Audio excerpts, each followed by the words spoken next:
We hear a lot about how the world has so many years in order to sort itself out, to address climate change. We hear about poverty across Africa.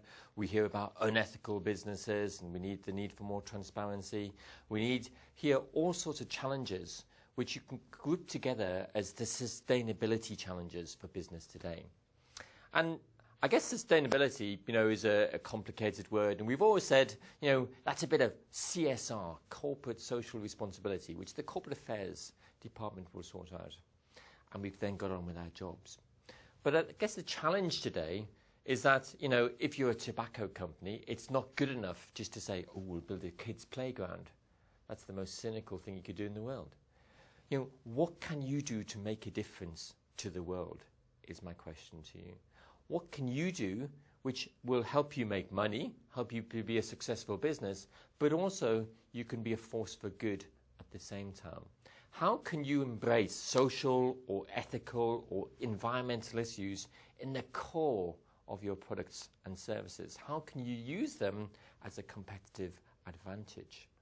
One of the insurance companies I was recently working with said, well, how can we actually do things differently? Because car insurance is bought on price. Everybody looks around for the cheapest price. They go to price comparison sites, and they care about nothing but the actual price.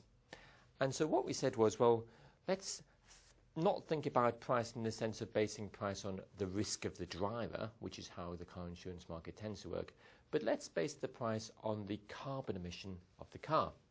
And what we actually found was that there was quite a good correlation. So from a risk point of view, that was okay for the business. But what it gave us was an opportunity to talk in a completely different way to the consumer. And a consumer who was increasingly concerned about the carbon emissions of their cars as they drove their 4x4s to drop off their kids at school or whatever it might be. And so what we gave them the opportunity to do was to find cheaper car insurance if they had a lower carbon emission car. It changed the model. It based price on a different criteria. But the criteria was actually a criteria which encouraged people to do a better thing for the world. So the challenge in business today is really to think, how can you grow your business? How can you make returns for your shareholders and so on? But also, how can you do good at the same time? So how can you use some of your technologies in a way which can actually relieve poverty in Africa at the same time? How can you actually change the actual distribution or the packaging in your product so that it can be more environmentally friendly and customers like it more and want to work with you? Another company I work with was a fantastic chocolate company called Green and Blacks. For years and years, Green and Blacks had been this very health-conscious, organic, natural chocolate. It had the highest cocoa content of any chocolate going.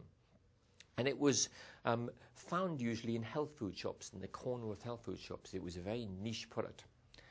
And then one day somebody said, well, we want to actually grow this business, and we're restricted by the fact that it's healthy and it's kind of nutritionally good and all this kind of stuff.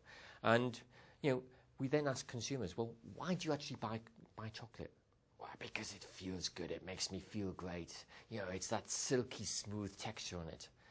And so what they found was that repositioning their chocolate bar, not just as organic and high cocoa content, which the health food or the specialist cooks like, but making it the most luxurious chocolate at the same time, actually made people want to buy it.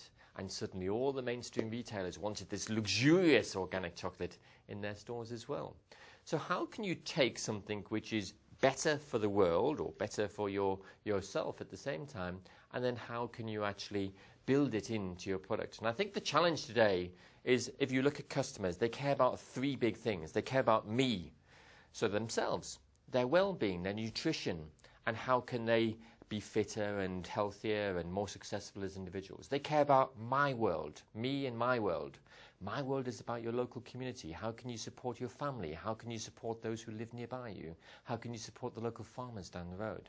And they care about the world, which is about the wider challenges for the globe, and how we can support poverty and environment and ethical issues all around the world. And you'll find different people are motivated by different factors. Some are more me people, some are more my world people, and some are more the world people.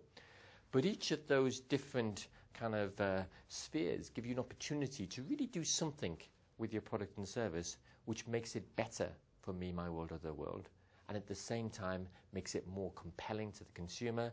They may even pay more for it at the same time.